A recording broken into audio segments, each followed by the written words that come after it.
Reset करो।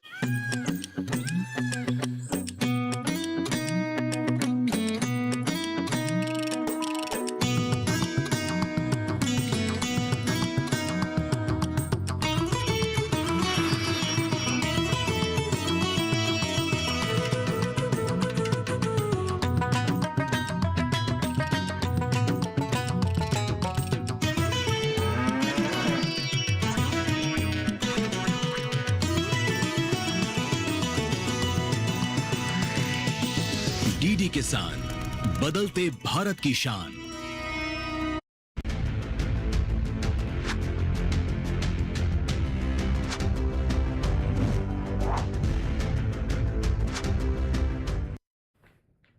नमस्कार, आप देख रहे हैं दूरदर्शन किसान। मैं हूं मोनालिसा। स्वागत करती हूं आप सभी का कार्यक्रम सच के साथ में।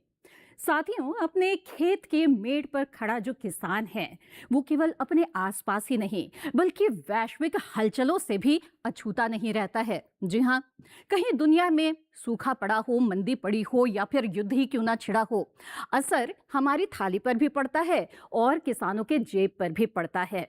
लेकिन इन सभी परिस्थिति के बीच में जो देश के किसानों के लिए जो आयात निर्यात नीति है वो बेहद ही महत्वपूर्ण भूमिका निभाने लगती है। ये नीति किस तरह से जो घरेलू जरूरतें हैं, जो मांग की स्थिति है, जो बाजार की स्थिति है, उसे काबू में रखती है, किसानों की जेब पर असर न पड़े इसका ख्याल रखती है। तो इन सभी बातों के लिए जरूरी है ये जो नीति है ये किस तरह से काम कर रही है, इसके पड़ताल की, जो कि आज इस कार्यक्रम में हम करने जा रहे हैं। जी, आपको बता दें कि हाल के कुछ समय में इस नीति में बदलाव भी हुआ है, लेकिन मोटे तौर पर भारत की जो कृषि आयात निर्यात नीति है वो किसान प्रथम के मूल मंत्र पर आधारित है। क्या मायने हैं इस मूल मंत्र के, किसान प्रथम के, इस पर आज इस कार्यक्रम में हम चर्चा करेंगे। ये जो मूल मंत्र है क्या वो किसानों की जेब को भी और भरेगा? क्या आने वाले समय में जो 2030 तक जो मौजूदा कृषि निर्यात की स्थिति है उसको दुगना करने का जो लक्ष्य भारत का है उसे हासिल करने में मददगार साबित होगा?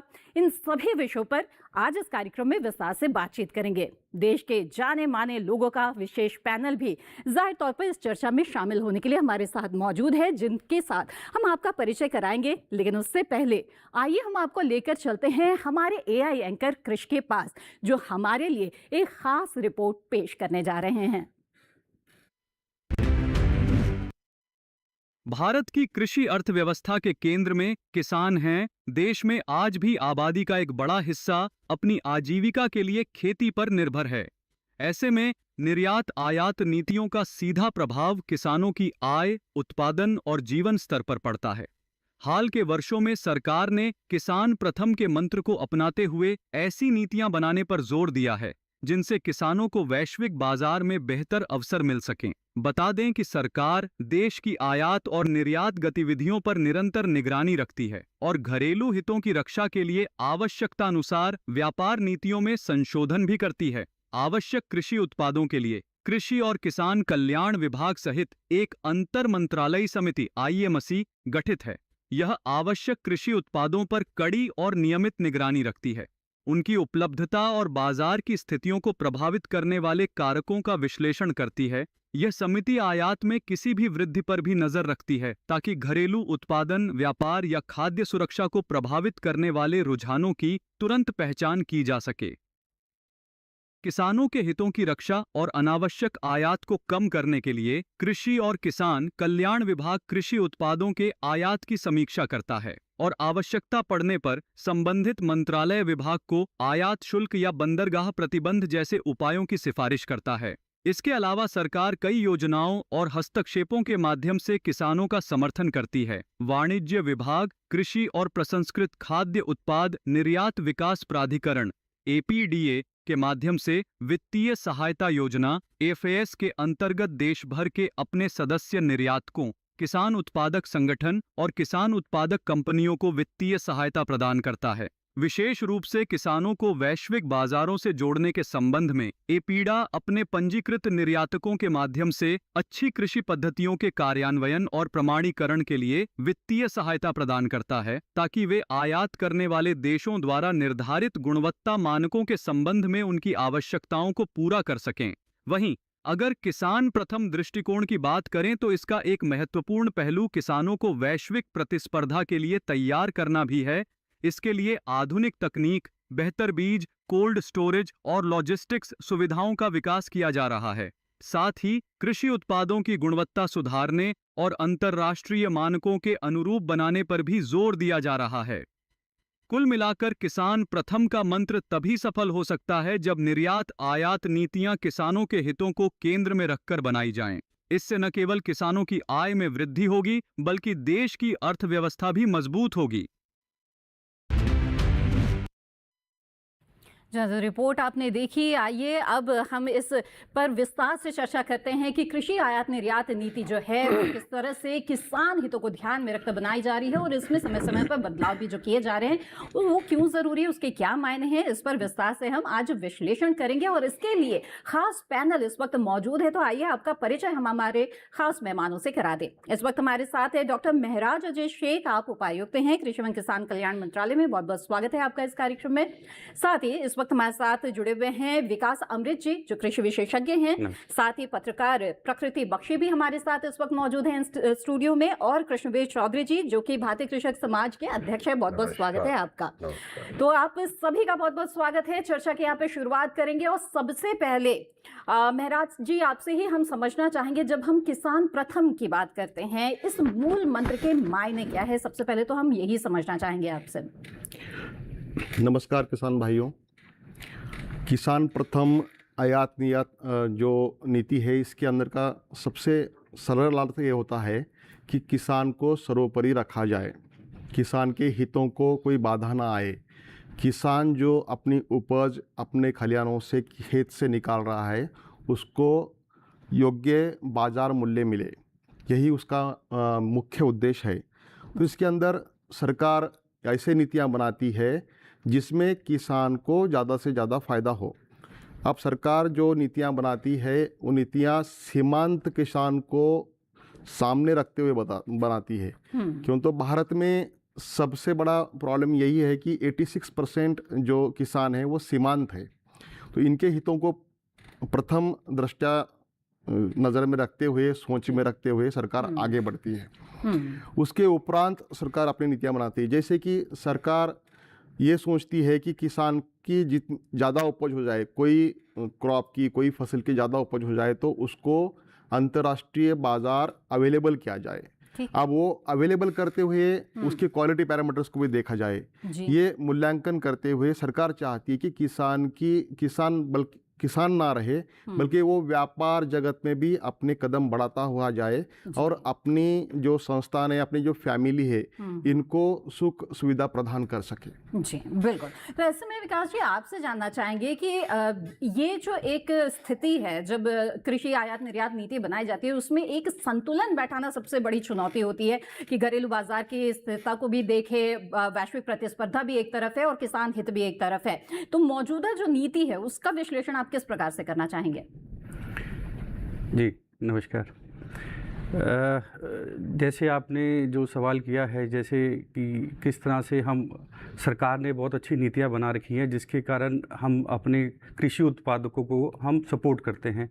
जैसे MSP हो गया, MIS हो गया और एग्रीकल्चर इंफ्रास्ट्रक्चर डेवलपमेंट फंड्स हो गए, जिससे हम वैश्विक मार्केट तक हम अपने प्रोडक्ट्स को भेज सकते हैं। जी।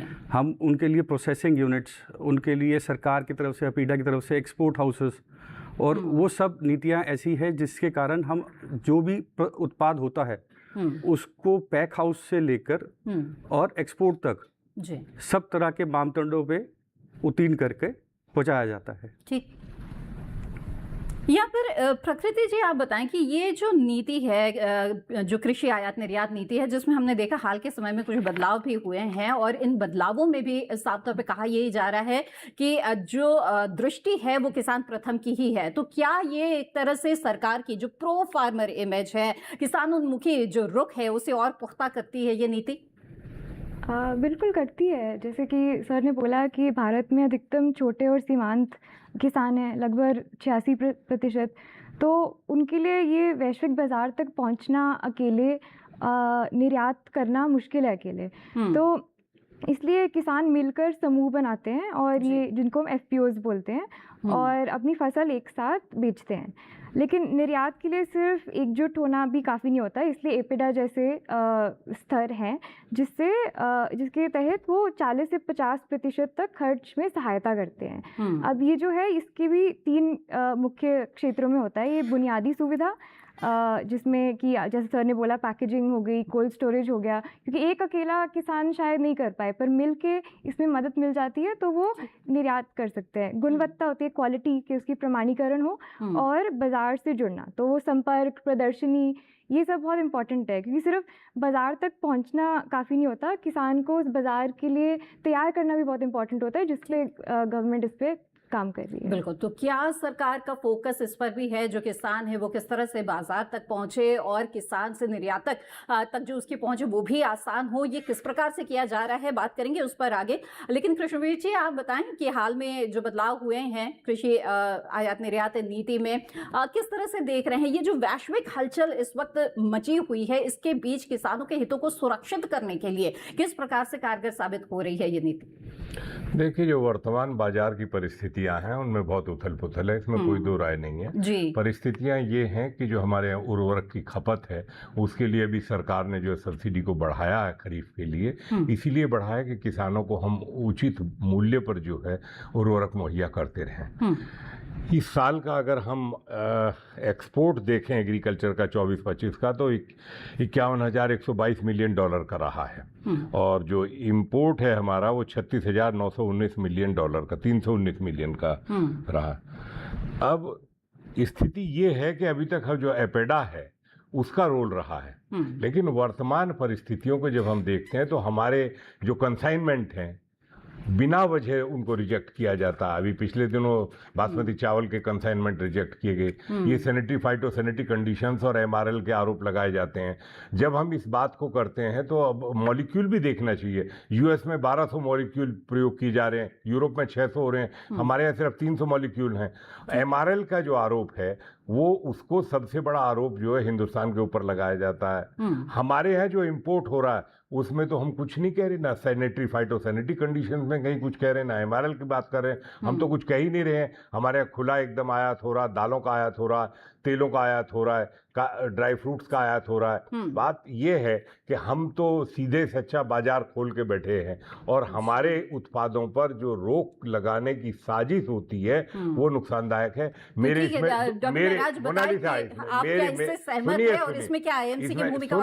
एक मिनट सुनिए, इसमें 2-3 सुझाव हैं। पहला सुझाव ये है कि हमें एग्रीकल्चर एक्सपोर्ट जोन बनाने होंगे। जो मानक जो उत्पादक हैं उनको मानकों पे खरे उतरने के लिए एग्रीकल्चर एक्सपोर्ट जोन बनाना जरूरी है। ये तो देश के अंदर करना पड़ेगा।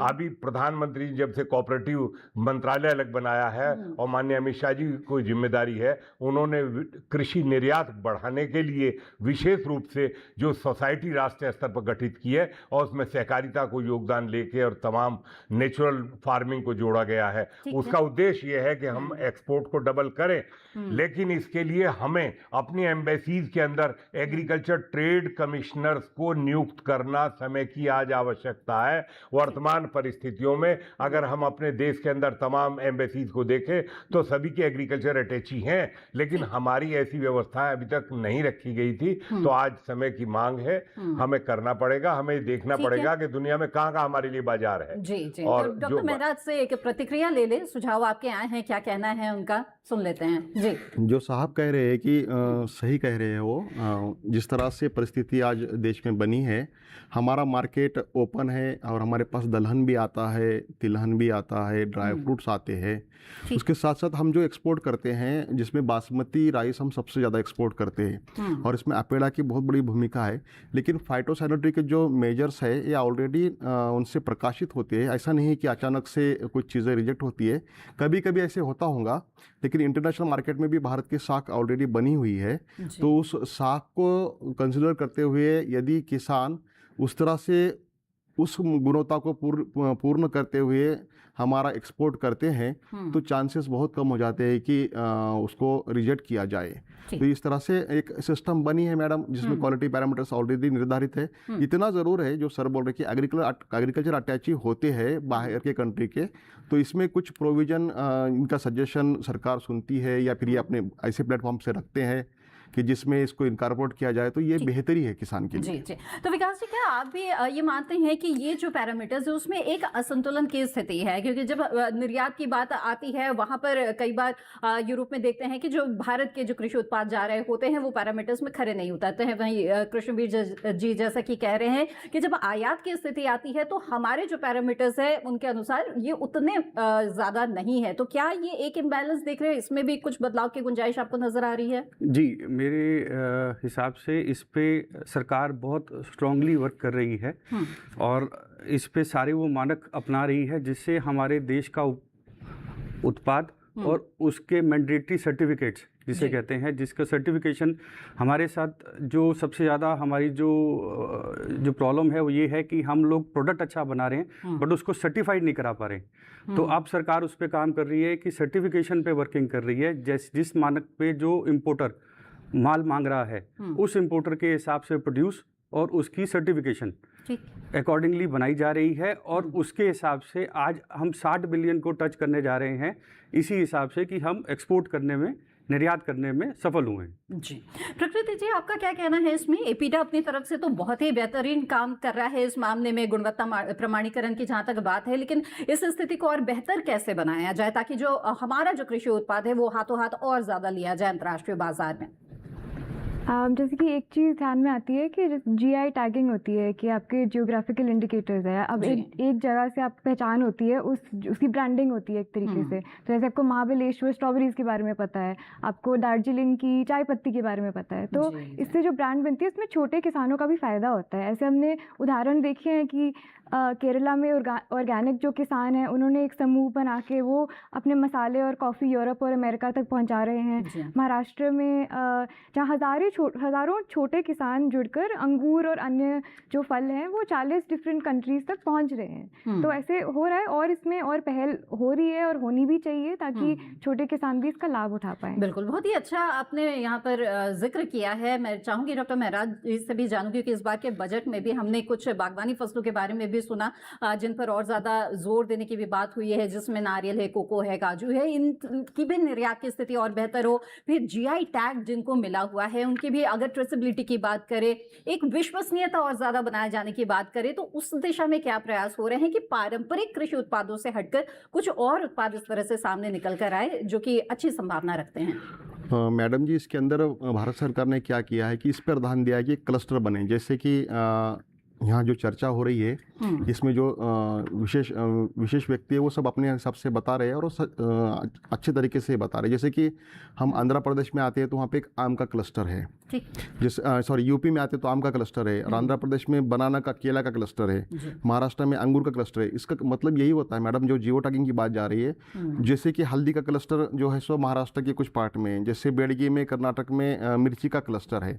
तो इस तरह से जो क्लस्टर है, गुंटूर, बेड़गी, इसको मिला के, तो ये क्लस्टर एक अपने आप में अपनी पहचान बनाते हैं मैडम, और ये पहचान वैश्विक स्तर पर जाती है, ऐसी नहीं कि यहीं होती है। तो इस पहचान को सरकार बनाने के लिए प्रोसेसिंग यूनिट, जैसे कि एग्रीकल्चर इंफ्रास्ट्रक्चर फंड है, उसमें cold storage unit, grading unit, waxing unit, इसके लिए जो सब्सिडीज़ है तो इंटरेस्ट ये देती है, इंटरेस्ट में कमतरी लाती है। जैसे कि 7% इंटरेस्ट आता है एग्रीकल्चर प्रोडक्ट्स को, नॉर्मली वो बहुत कम है 7% भी, लेकिन उसमें भी कमी करते हुए 3% कम करती है। तो 4% इंटरेस्ट में फार्मर अपने सारे चीज़ें, ढांचा, स्ट्रक्चर बना के इस कॉम्पिटिटिव दौर के अंदर शामिल हो सकते हैं। जी बिल्कुल। तो विकास जी, जब तरह तरह के प्रोडक्ट्स की हम बात कर रहे हैं तो सरकार की ओर से जो ODOP पर इनिशिएटिव बहुत समय से लिया जा रहा है, एक जिला एक उत्पाद को भी प्रोत्साहित किया जा रहा है, तो क्या लगता है कि इससे भी कुछ और कृषि उत्पाद सामने निकल कर आ सकते हैं जो अपनी पहुंच बना सकते हैं अंतर्राष्ट्रीय बाजारों में? जी अभी फ़िलहाल कुछ सालों में जब जैसे हमने श्री अन्न को प्रमोट करना शुरू किया है, जैसे हम जो हमारा धरातल पे देखा जाए तो हिंदुस्तान का ही श्री अन्न है, जो सीरियल्स जो सबसे ज़्यादा जो फ़ायदेमंद हैं सबके लिए। तो आज सरकार मिलेट्स पे वर्किंग कर रही है, श्री अन्न पे वर्किंग कर रही है और स्टेट स्पेशल जो ODOP से जैसे आपने कहा उस पे वर्किंग कर रही है। जब इस तरह से हम फार्मर्स को प्रमोट करते हैं, एक ही क्लस्टर बना के उनको उपज के लिए बेहतर बीज, बेहतर उसका जो एनवायरनमेंट, क्लाइमेट जो उसको प्रोवाइड किया जाता है, उससे उसकी उपज बढ़ती है, उसकी सेलिंग कैपेसिटी यानी उसकी जो इकोनॉमीज ऑफ स्केल होती है वो बढ़ जाता है जी। तो इस हिसाब से मुझे लगता है कि ये बहुत अच्छा एक कदम है जो भारत के किसान को आगे बढ़ाने के लिए अंतर्राष्ट्रीय मार्केट में। जी हाँ, तो जिस तरह से ऐसे कई कृषि उत्पाद है जिन्हें प्रोत्साहित किया जा रहा है, तो हम हो सकता है आने वाले भविष्य में ये देखें कि जो कृषि निर्यात में जो कृषि उत्पाद है वो काफ़ी ज़्यादा बढ़ते चले जा रहे हैं और उनकी गुणवत्ता के लिए क्या किया जा रहा है और किस तरह के प्रयास हो रहे हैं। लॉजिस्टिक्स भी इस बीच में एक अहम मुद्दा है, इस पर भी हम बातचीत करेंगे, लेकिन इस वक्त कार्यक्रम में वक्त हो गया एक छोटे से ब्रेक का। जल्द हाजिर होंगे, आप बने रहें दूरदर्शन किसान पर।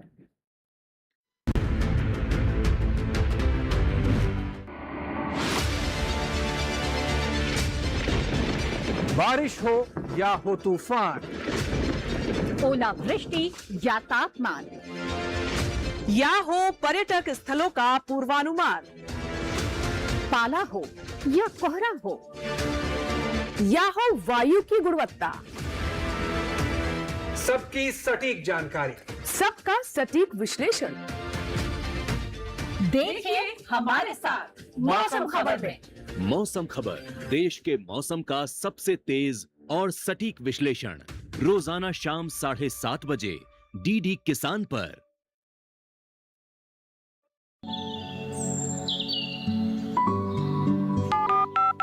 लोग कार्यक्रम के पहले कॉलर जुड़ गए हैं उनका साथ। इस बीच हमारे पास कुछ ईमेल्स भी आए हैं। सवाल पूछिए अपना। में जो मकान पैदा करेंगे इनमें कौन सी सावधानी बरतनी है? गर्म इलाकों के लिए आप HRM 99 इनसे आप कुछ फल ले सकते हैं।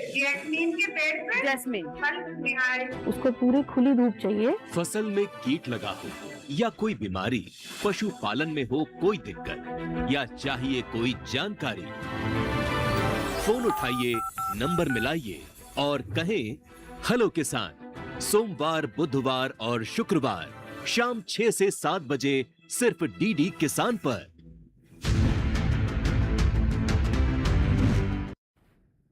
ब्रेक के बाद आप सभी का फिर से स्वागत है। आप देख रहे हैं सच के साथ कार्यक्रम।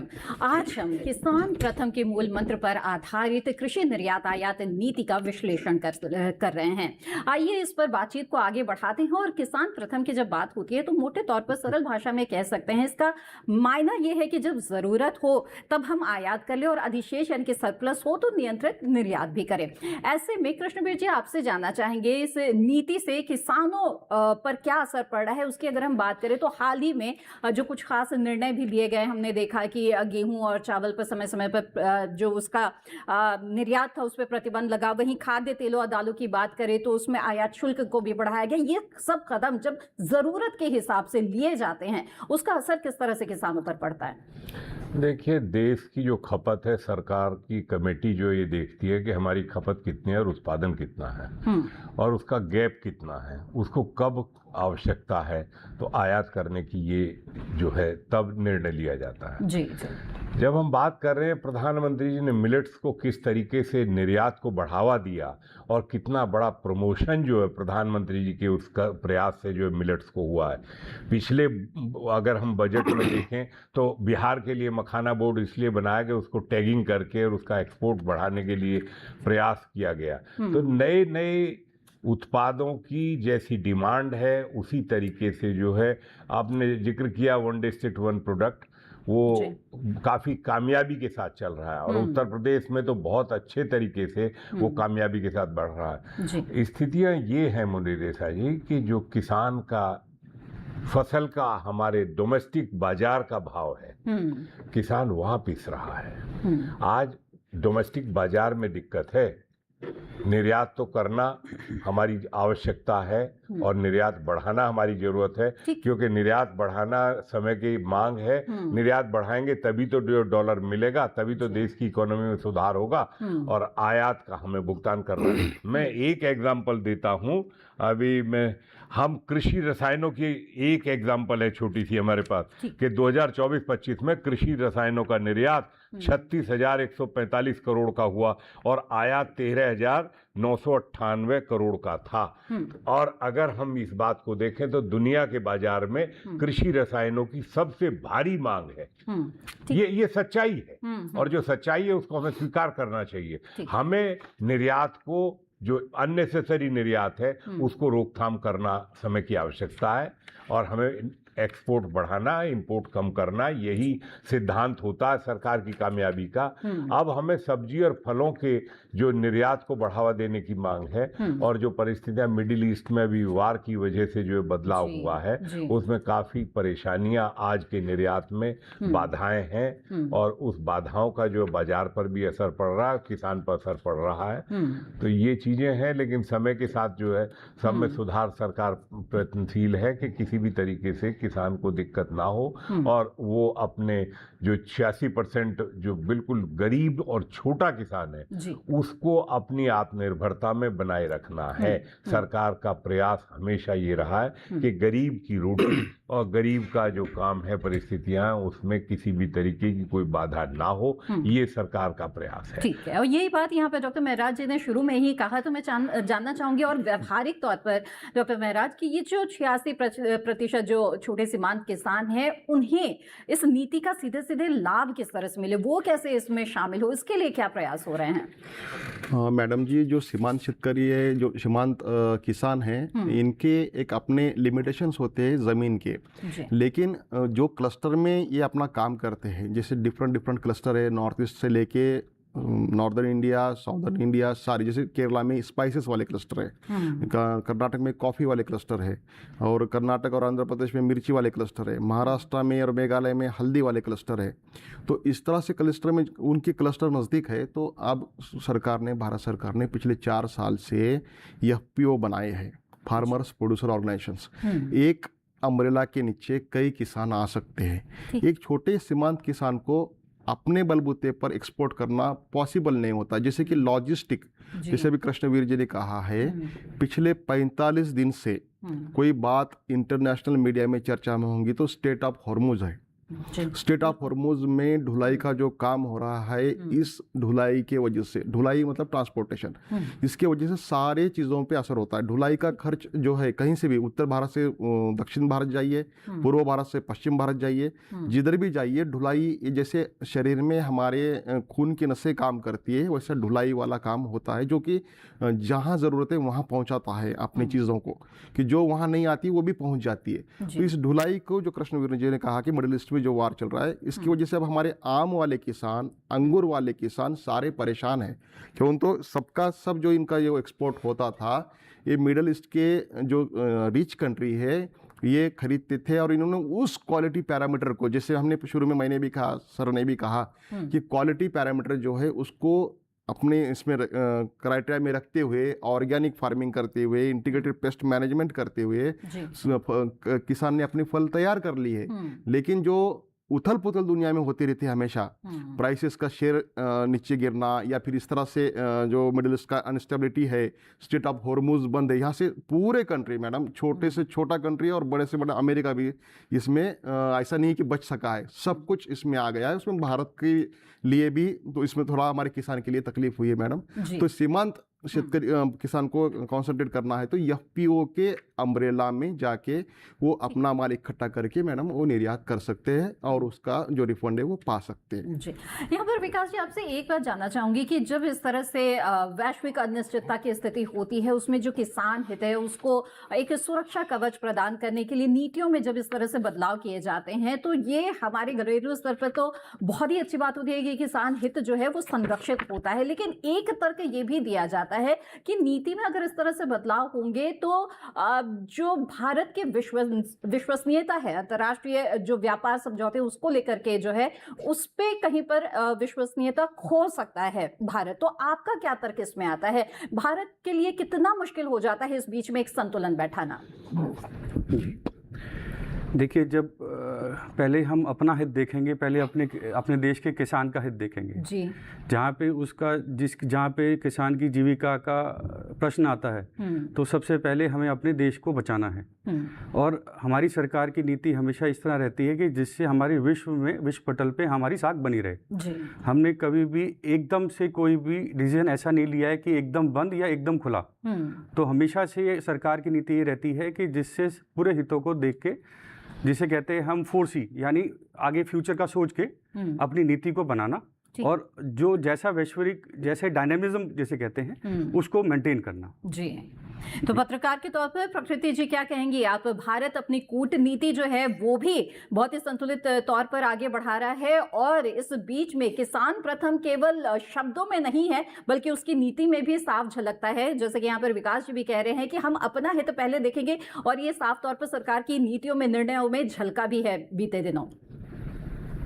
जहाँ तक मैंने देखा है कि किसान भी यही चाहते हैं, मतलब वो हाथ से हैंडआउट्स नहीं चाहते हैं, वो अपने पैरों पे खड़ा होना चाहते हैं और सरकार उनकी मदद करेगी तो वो उस पर कायम होंगे। तो जैसे आपने बोला था ये आर्थिक सर्वेक्षण जो इकोनॉमिक सर्वे, उसने भी यही बोला था कि बार बार नीतियाँ बदलने से थोड़ी दिक्कत तो आती है, आपको ट्रस्ट लॉस्ट होता है। पर जैसे मौसम जैसी बात कर लो तो नीतियाँ तो बदलनी पड़ती हैं, वो संतुलन बनाना पड़ता है और आगे वाले दिनों में भी हमें यही दिखेगा। बिल्कुल। डॉक्टर महराज, इस पर आपका एक कमेंट चाहूंगी, कितना मुश्किल है सरकार के सामने इस चुनौती से पार पाना?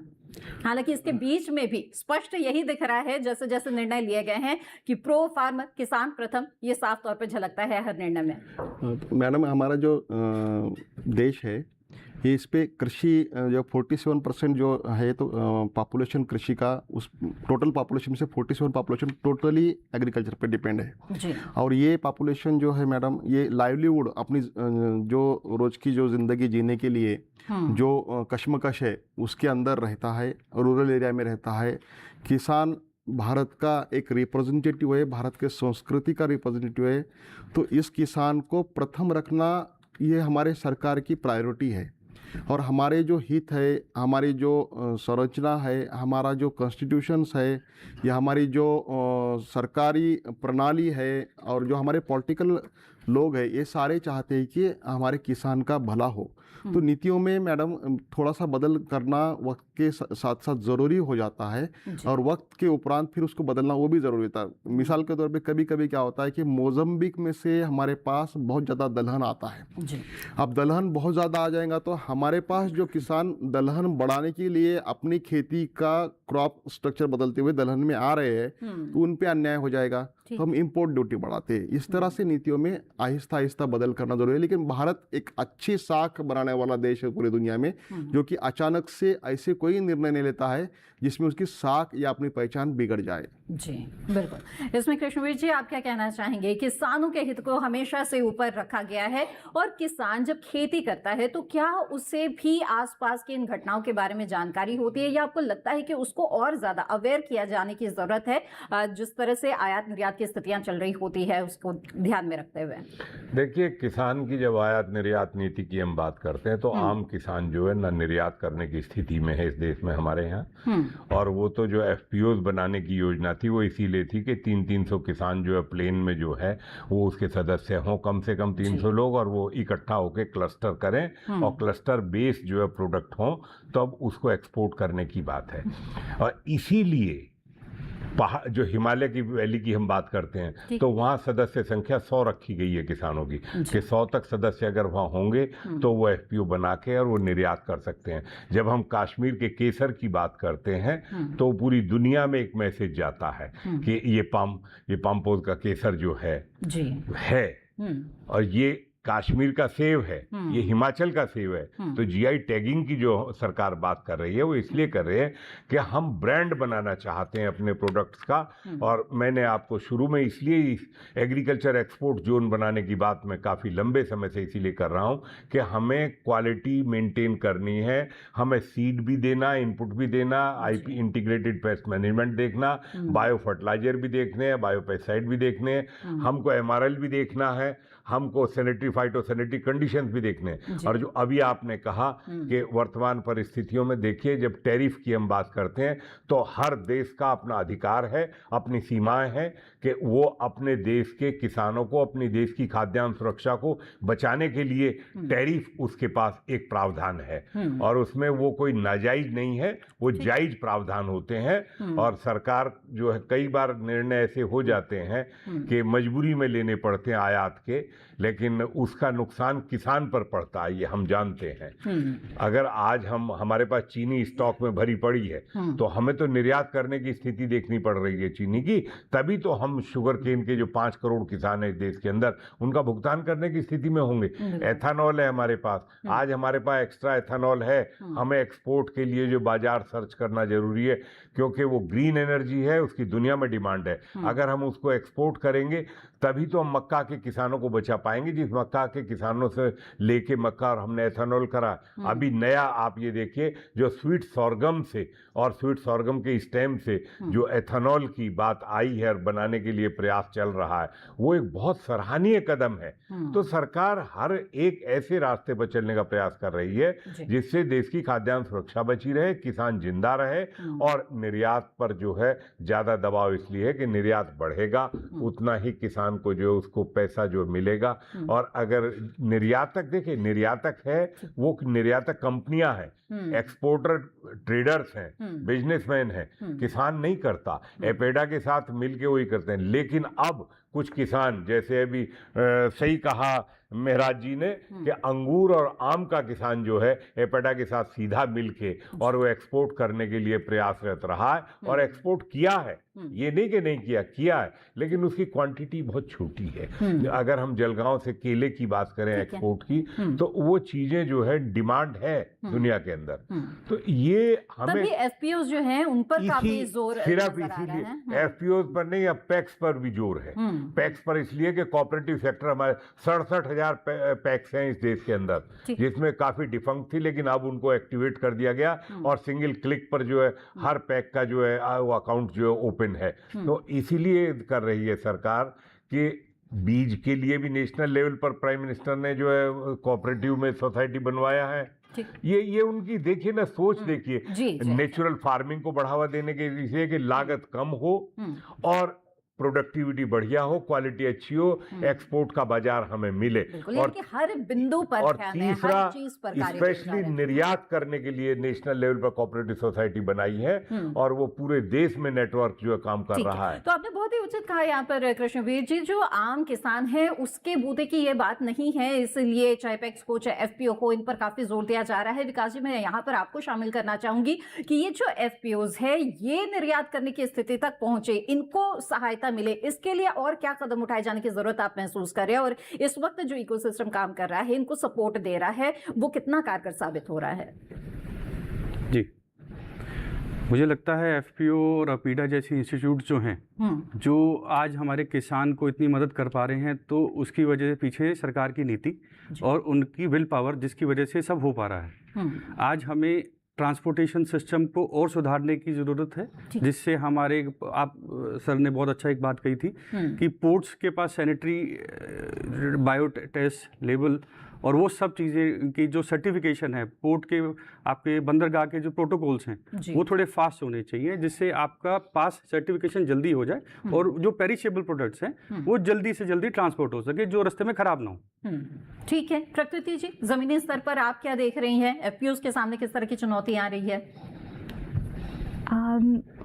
एफपीओ से जुड़ने में किसानों को पता नहीं होता है कि ये भी एक चीज़ है। वैसे जागरूकता बढ़ रही है, पर कि वो समूह बना सकते हैं और उसके थ्रू वो वैश्विक बाज़ारों तक पहुंच सकते हैं, ये उनको पहुंचाना, ये बात बहुत ज़रूरी है। क्योंकि अगर उनको पता नहीं होगा कि ये एक सोल्यूशन है तो बहुत मुश्किल हो सकती है फिर। जी, तो डॉक्टर महराज बताएं फिर इन एफपीओस को सशक्त करने के लिए क्या कार्य किए जा रहे हैं, उनको भी लागत बहुत ज़्यादा ना आए, उनके लिए भी चीज़ें आसान हो जाए। पोर्ट कनेक्टिविटी बहुत ज़रूरी चीज़ होती है, लॉजिस्टिक्स बहुत ज़रूरी चीज़ होती है, इन तमाम चीज़ों की सुविधा उन्हें मिले, इसके लिए क्या उपाय हो रहे हैं? मैडम, एफपीओ का मूल उद्देश्य यही था कि एक इकट्ठा फार्मर को लिया जाए, किसानों को लाया जाए। तो इसमें हम भारत सरकार बहुत हद तक कामयाब रही है और जो आइडिया थी, जो योजना थी, ये बहुत ज़्यादा कारगर भी हुई। इसको एक सब्सिडीज़ है मैडम, तो 10 लाख रुपए एफपीओ को दिए जाते हैं।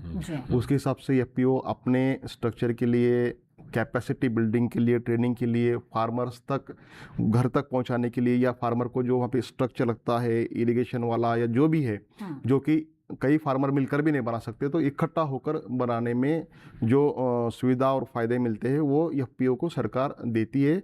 और एफपीओ के माध्यम से अपेड़ा के मार्फत एफपीओ डायरेक्ट कभी भी एक्सपोर्ट नहीं कर सकती है। एफपीओ जो है आईईसी जो है इंपोर्ट एक्सपोर्ट सर्टिफिकेट के लिए पहले रजिस्टर कराती है। वो रजिस्टर कराने के बाद इंडिया कनेक्ट पोर्टल अपेड़ा पे है, वहाँ से हम इस बारे में जान सकते हैं कि किस देश में किस चीज़ की ज़्यादा ज़रूरत है और किस देश में किस चीज़ के जो बाज़ार मूल्य है क्या चल रहा है, और किस देश में किस टाइप के फाइनोसैटरी मेजर्स लगते हैं जो कि हम पूर्णतः उस पर खरे उतरते हैं क्या नहीं। जैसे कि यूरोप में ले लीजिए, यूरोप में लिविंग स्टैंडर्ड बहुत ज़्यादा है, उनकी जीडीपी ज़्यादा है, तो उनके डिमांड और पैरामीटर भी, कट ऑफ पैरामीटर भी थोड़ा ज़्यादा है, तो वो हेल्थ को प्रायोरिटी देते हुए ये करते। लेकिन जहाँ जिसे हमने मिलेट को कहा है, मिलेट को एक्सपोर्ट करने के लिए हमने बहुत ज़्यादा प्रायोरिटी दी है, उस मिशन के पीछे सरकार बहुत ज़्यादा मेहनत की है। तो मिलेट जो है तो पूरे यूरोप लोग एक प्रोसेस्ड प्रोडक्ट बोलकर खाते हैं, जैसे कि चॉकलेट्स में या फिर मॉडिफाइड इसमें खाते हैं, जैसे कि अंदर जो और कुछ एक्स्ट्रा एडिशन करके प्रोसेस्ड रिफाइंड प्रोडक्ट्स वो खाते हैं। लेकिन जहाँ जो कंट्री अफ्रीकन कंट्रीज़ है जहाँ पे उनके न्यूट्रिशंस की ज़्यादा ज़रूरत है उनको, वो whole as it is millets को ये करते हैं। और हमारे भारत में खुद इतना ज़्यादा जनसंख्या है और उनके जो हेल्थ कॉन्शियस जो है, उनके आरोग्य के लिए मिलेट खाना, मिलेट का कंजप्शन करना, मिलेट को अपने दैनंदिन जो खाने के जो चीज़ें हैं, प्लेट है, जैसे हम वर्ल्ड बास्केट कहते हैं, वैसे हमारी जो होम प्लेट है, होम प्लेट में मिलेट का लाना बहुत ज़्यादा ज़रूरी हुआ है। डायबिटीज़ से तो पूरा दुनिया परेशान है, हम भारत में भी हम आगे बढ़ रहे हैं डायबिटीज़ में और ब्लड प्रेशर में, ये दोनों से ही बचना है। तो मिलेट एक बहुत अच्छा सोर्स है जो हम कर रहे हैं। तो मुझे आप जो कह रही थी कि एफपीओ जो है, एफपीओ कनेक्ट होते हैं, एफपीओ के बजाय कुछ क्लस्टर्स होते हैं, कुछ इंस्टीट्यूट्स होते हैं, कुछ ऑर्गेनाइजेशंस होते हैं, कुछ बिग जैसे सह्याद्री है महाराष्ट्र में, ये क्या करते हैं, फार्मर्स को एक प्लेटफॉर्म पे लाके एक अच्छा रिटर्न देते हैं। जैसे कि हमको 500 केजी आम जाना है तो फार्मर को ये 2000 केजी वहाँ बेचते हैं, फार्मर को सारा प्रोसेसिंग निकाल के 1400 या 1500 केजी उनके घर तक पहुँचाते, जो कि डोमेस्टिक मार्केट में वही क्वालिटी पैरामीटर वाला मैंगो 500 रुपये केजी में जा रहा था। तो ये सारे हितों को रखते हुए, नज़र में रखते हुए एफपीओ को अपेड़ा से कनेक्ट होना, या फिर स्पाइसेस बोर्ड में, स्पाइस में जाता हो, या स्पाइसेस बोर्ड जो है वहाँ पे कनेक्ट होना है। खुद एफपीओ कभी भी इंडिविजुअल एक्सपोर्ट नहीं कर सकते। ठीक है, तो इसी तरह से कार्यक्रम में चर्चा हमारी जारी रहेगी और भविष्य के जो लक्ष्य है निर्यात को लेकर वो किस तरह से हासिल होंगे, उसके लिए और क्या कुछ किया जाना जरूरी है, इसके बारे में भी बातचीत करेंगे। लेकिन फिलहाल कार्यक्रम में वक्त हो गया है एक और छोटे से ब्रेक का, बने रहे हमारे साथ।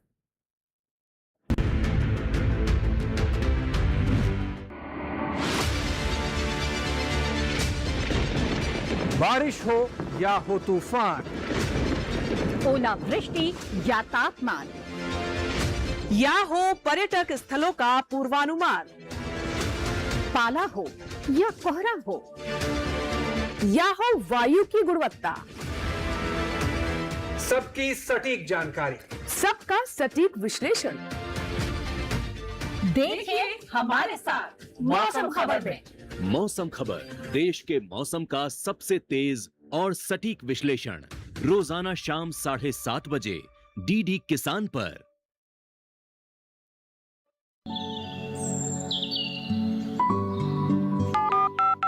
लोग कार्यक्रम के पहले कॉलर जुड़ गए हैं उनका साथ। इस बीच हमारे पास कुछ ईमेल्स भी आए हैं। सवाल पूछिए अपना। जाड़े में जो मकान पैदा करेगी इनमें कौन सी सावधानी बरतनी है? गर्म इलाकों के लिए आप HRM 99 इनसे आप कुछ फल ले सकते हैं। जैस्मीन के पेड़ पे जैस्मिन फल नहीं आए। उसको पूरी खुली धूप चाहिए। फसल में कीट लगा हो या कोई बीमारी, पशुपालन में हो कोई दिक्कत या चाहिए कोई जानकारी, फोन उठाइए, नंबर मिलाइए और कहें हेलो किसान। सोमवार, बुधवार और शुक्रवार शाम 6 से 7 बजे सिर्फ डीडी किसान पर।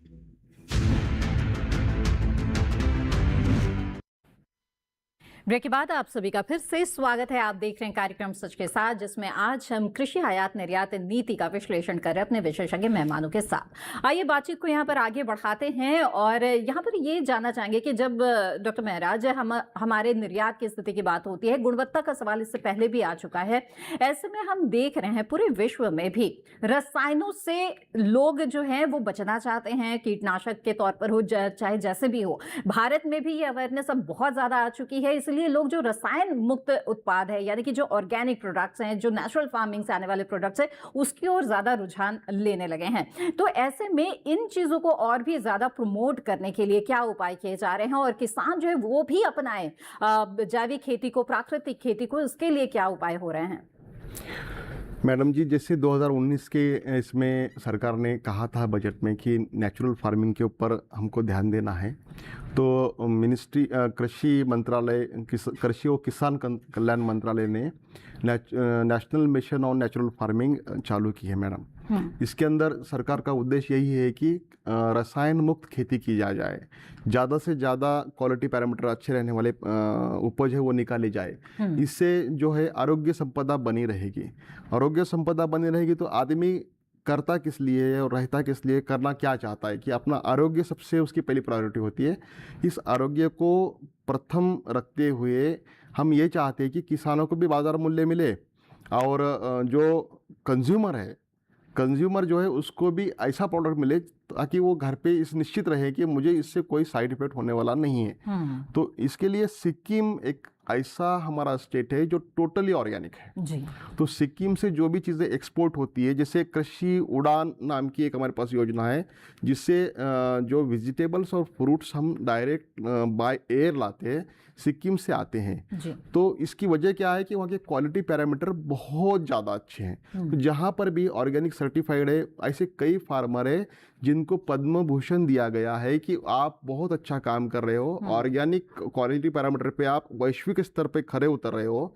तो गवर्नमेंट उनको पद्म भूषण से सराहना करती है, प्लेटफॉर्म देती है। जितने भी नेशनल और इंटरनेशनल वर्कशॉप होते हैं उनको उनके सामने उनको प्राइजेस देती है और उनके सक्सेस स्टोरीज बताती है, ताकि जो फार्मर इससे परे है वो बोलते हैं कि ऑर्गेनिक में यील्ड कम आती है। बिल्कुल शुरू में कई साल ऑर्गेनिक में यील्ड कम आती है और यील्ड कम आने से हमको जो बाजार भाव मिलता था, जितना इनकम मिलता था, वो कम हो जाता है। लेकिन 3 या 4 साल के बाद उस यील्ड को क्वालिटी पैरामीटर के अनुसार बहुत ज़्यादा बाजार मूल्य मिलता है। तो फार्मर जो है फिर आहिस्ता आहिस्ता उसकी तरफ जाता है। जब सक्सेस स्टोरी फार्मर देखता है और या सक्सेस स्टोरी देखने के लिए उनके क्षेत्र में फार्मर खुद विजिट करता है, तो उसका कमाल का परिवर्तन उसमें देखने मिलता है और वो खुद अपने आत्मविश्वास से जागते हुए ऑर्गेनिक फार्मिंग की तरफ अपना कल करता है। तो ऑर्गेनिक फार्मिंग को बहुत ज़्यादा गवर्नमेंट ये कर रही है। एक मिसाल, छोटा सा एग्जांपल देता हूँ। गवर्नमेंट सॉइल हेल्थ कार्ड देती है सारे फार्मर को।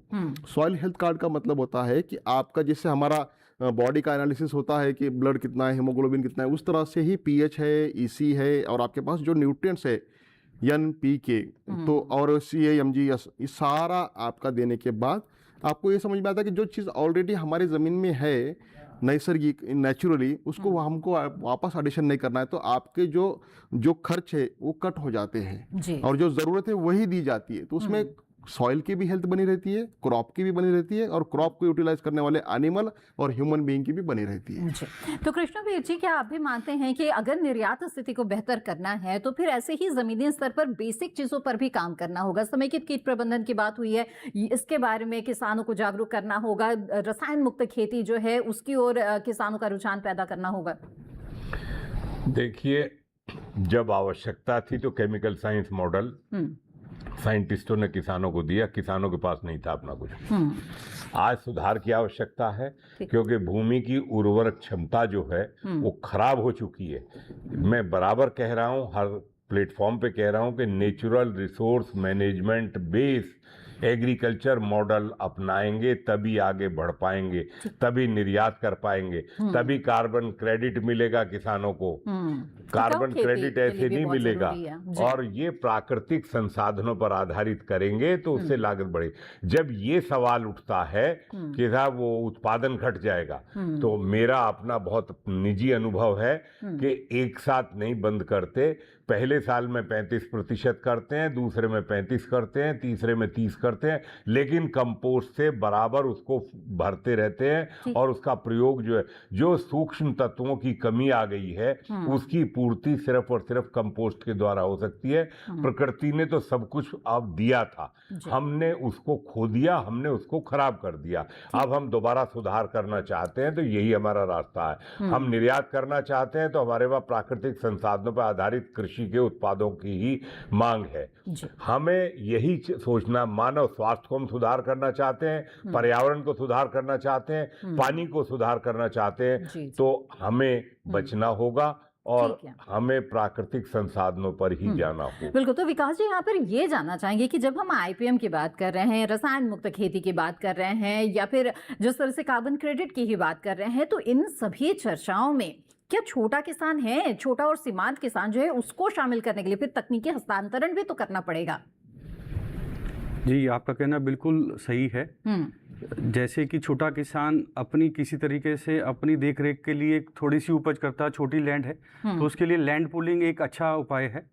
जो छोटे छोटे किसान अपनी ज़मीन को जोड़कर बड़ी करके और उसमें एक तरह से खेती करें, जिसमें हमारी सरकारी, मैं बार बार एक ही चीज़ को बोल रहा हूँ कि जैसे सरकार इस चीज़ों में कई ऐसी स्कीम्स है सरकार की, जिसमें वो जितने भी आधुनिक आपके औजार हैं, आधुनिक जितने भी आपके बीज हैं, उन सबको प्रोवाइड करने के लिए वो आपकी सहायता करती है। उससे आपको मदद मिलेगी, जिससे आप छोटा किसान भी बड़ा किसान की तरह छोटी सी जमीन में बड़ी उपज कर सकता है। जी बिल्कुल। प्रकृति जी, आपकी क्या राय है इन पूरी चर्चाओं में, इन सभी बातों में छोटे सीमांत किसानों को किस तरह से शामिल किया जाए, सीधा लाभ उनको मिले, इसके लिए क्या उपाय किए जाए? और मुझे लगता है जब किसान देखता है कि उनको अच्छा दाम मिल रहा है, जैसे ऑर्गेनिक फार्मिंग की आपने बात करी, तो वो प्रोत्साहित होते हैं। अगर उनको पता चलता है, वो डरते हैं कि उनकी पूरी फसल खराब हो जाएगी अगर वो ऑर्गेनिक फार्मिंग करेंगे। तो अगर ऐसी तकनीक होती है जिससे उनकी फसल बच जाएगी, उनको अच्छा दाम मिलेगा, उनकी पैकेजिंग और स्टोरेज और ट्रांसपोर्ट में उनको मदद मिलेगी, तो वो बिल्कुल उसको अपनाने की कोशिश करेंगे और बिल्कुल वो इस कॉन्वर्सेशन का शामिल होंगे। जी। और आखिर में डॉक्टर महराज जी, मैं इस पर आऊँगी कि जो भविष्य का लक्ष्य है वो बहुत बड़ा है। जो मौजूदा कृषि निर्यात की आज की स्थिति है 2030 तक, यानी कि महज कुछ सालों में उसे लगभग दुगना करना है अगर उस लक्ष्य की बात करें तो ऐसे में व्यवहारिक तौर पर क्या और उपाय आपको लग रहा है जिसको गति देने की जरूरत है? ये सभी बातें ठीक है एक तरफ और इस पर काम चल रहा है, जमीनी स्तर पर भी काम हो रही है, लेकिन गति देने की जरूरत है जिस पर। मैडम जी, जैसे कृष्णवीर जी ने कहा था कि हमारा जो है इंटरनेशनल मार्केट में माल रिजेक्ट होता है, तो इसकी कई वजह, इसको हमको पहले ढूंढना होगा कि इसकी वजह क्या है। जैसे इन्होंने एक वजह बताई कि सिंपली हमारे agriculture trade commissioners international level पर नहीं है। ये एक वजह हो सकती है, लेकिन केवल एक यही वजह नहीं है। तो हमको सबसे पहले जो इम्पोर्टर है, बायर है, उसकी स्टेज क्या है, इसकी इंफॉर्मेशन हमको लेनी होगी इंटरनेशनल प्लेटफॉर्म से। जैसे कि हर कंट्री में हमारी एम्बेसी होती है और हर एम्बेसी में जो इम्पोर्टर है उस कंट्री के, उनकी एक लिस्ट होती है। तो फार्मर को वो लिस्ट उनके वेबसाइट से मिल जाती है, या ईमेल कर फार्मर पूछते हैं कि मुझे ये प्रोडक्ट वहाँ पर एक्सपोर्ट करना है, और ये जो बायर की लिस्ट है इसमें जिस पे विश्वास किया जाए, ऐसे बायर कहाँ मिलेगा? अभी छोटे फार्मर तो नहीं कर पाएंगे, क्यों? तो इतनी बड़ी चीज़ है, तो इसमें एफपीओ की पहली ये प्रायोरिटी रहनी चाहिए कि हम वर्क करें। कहाँ वर्क करें? तो जो फॉरेन एम्बेसीज है उसमें उनके पास रिक्वेस्ट करें, उनसे इंफॉर्मेशन ले। उसके बाद जो फॉरेनर बायर है उनकी एलसी ले मैडम। लेटर ऑफ क्रेडिट जो है तो ये बैंक देता है। फॉरेनर को, फॉरेनर ने पैसे नहीं दिए तो उसको जो है सो उसके पैसे देने की क्षमता वो उसका बैंक रखता है और उसका ट्रांजैक्शन है वो भी देखा जा सकता है। लास्ट मैडम मैं कंक्लूड कर रहा हूँ, यहाँ पे हमारे पास एक ये होती है कि एक इंश्योरेंस होता है ईसीजीसी नाम का, उसमें समझो उधर से भी पैसा नहीं आया, एलसी से भी कुछ वजह से, कुछ देश में कुछ सिविल स्थिति ऐसी रही उस देश की कि हमको पैसे नहीं आ पाए, तो जो इंश्योरेंस गारंटी लेता है वो 90% भुगतान हमारे प्राइस का कर देता है। तो फार्मर निश्चिंत होते हुए एफपीओ के ऊपर पूरा तरह से अपना भरोसा करते हुए अपने रेगुलर कामों में लग सकता है। जी ठीक है। और चलते चलते कृष्णवीर जी, संक्षेप में आपसे जानना चाहेंगे कुछ व्यवहारिक सुझाव अगर आप देना चाहते हैं, और आखिर में चलते चलते आप जो कृषि की आयात निर्यात नीति है किसानों के हितों के नजरिए से आप इसे कैसे देखते हैं? मैंने पहले भी कहा, मैं फिर पुनः दोहरा रहा हूँ कि एग्रीकल्चर एक्सपोर्ट जोन और क्लस्टर जो योजना है उससे निर्यात बढ़ेगा। प्राकृतिक संसाधनों पर आधारित उत्पादों की यूरोप में सबसे भारी डिमांड है, इसमें कोई दो राय नहीं है कि हम दोगुना कर सकते हैं। सिर्फ हमको उत्पादन बढ़ाने की जरूरत है, प्राकृतिक कृषि का उसकी मांग है। ये तो है आपके 2030 की बात, दोगुना करने तक का। अब जो मैंने पहले कहा, मैं कह रहा हूँ महराज जी, स्थिति ये है कि हमारी जो एम्बेसीज हैं उनको बहुत काम होता है दूसरा, और पॉलिटिकल अपने एजेंडा होते हैं सब, वो उसमें बिजी है। आखिर अगर आवश्यकता नहीं होती तो हमारे देश के अंदर जितनी एम्बेसीज हैं सब ने एग्रीकल्चर अटैची क्यों लगाए हुए हैं? हमें जरूरत है आज वो नया बाजार खोजने के लिए, नए इंपोर्टर ढूंढने के लिए। ये तो एक रूटीन है कि भाई ये इंपोर्टर हैं, वो एक लिस्ट है, लेकिन हमें आज नए बाजार तलाशने हैं। हमें सिर्फ इस पे निर्भर नहीं है कि हम सिर्फ यूएस पे निर्भर रहेंगे या हम यूरोप पे रहेंगे। हमें अफ्रीकन कंट्रीज भी देखना है, मिडिल ईस्ट भी देखना है। मिडिल ईस्ट की परिस्थितियां आज खराब हो रही हैं, लेकिन कल को सुधार भी होगा। ऐसा नहीं है कि हमेशा खराब ही रहेगा।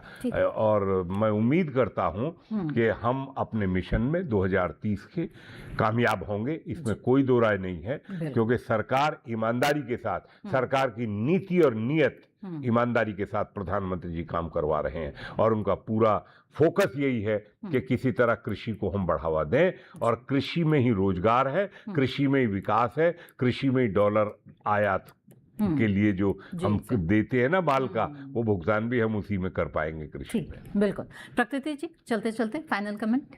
हाँ, मैं बस ये कहना चाहती हूँ कि सच है कि किसान निर्यात का हिस्सा नहीं है, वो उसी का आधार है। तो आगे वाले दिनों में हम ये कोशिश करेंगे कि ये देखना चाहते हैं कि किसान वैल्यू बढ़े, उनके जो उत्पाद है, और वो नए बाजार, उनकी पहचान बने, और भारत अपने किसानों के तौर पर माना जाए। बिल्कुल। विकास जी, आप क्या कहना चाहेंगे? जी, मेरा कहना यही है कि हम एक चीज़ को नज़रअंदाज नहीं कर पाएंगे कि वैल्यू एडिशन बिल्कुल, जो बहुत ज़रूरी है किसी भी चीज़ में। अगर एक ही चीज़ की हम कई तरीके के किस्म बना देते हैं तो वो वैल्यू एडिशन है, प्रोसेसिंग है, जिसकी वजह से हमारा निर्यात डेफिनेटली बढ़ेगा। बिल्कुल। तो मैं राजू, कुछ सुझाव भी आए हैं, कुछ उम्मीदें भी जताई गई हैं। छोटा सा किसान इस बात की ज़्यादा चिंता ना करे कि डॉक्यूमेंट्स ज़्यादा बहुत लगते हैं। कुछ नहीं, आईईसी के लिए 500 रुपये लगते हैं, बाकी प्रोसेस के लिए 15 से 20 हज़ार रुपये लगते हैं। आप छोटे से ही प्रोसेस करते हैं, और शुरू में आप छोटे छोटे चीज़ों से एक्सपोर्ट कीजिए। जैसे जो इस्टेब्लिश्ड मर्चेंट है जो ऑलरेडी एक्सपोर्ट करता है उससे अटैच हो जाइए।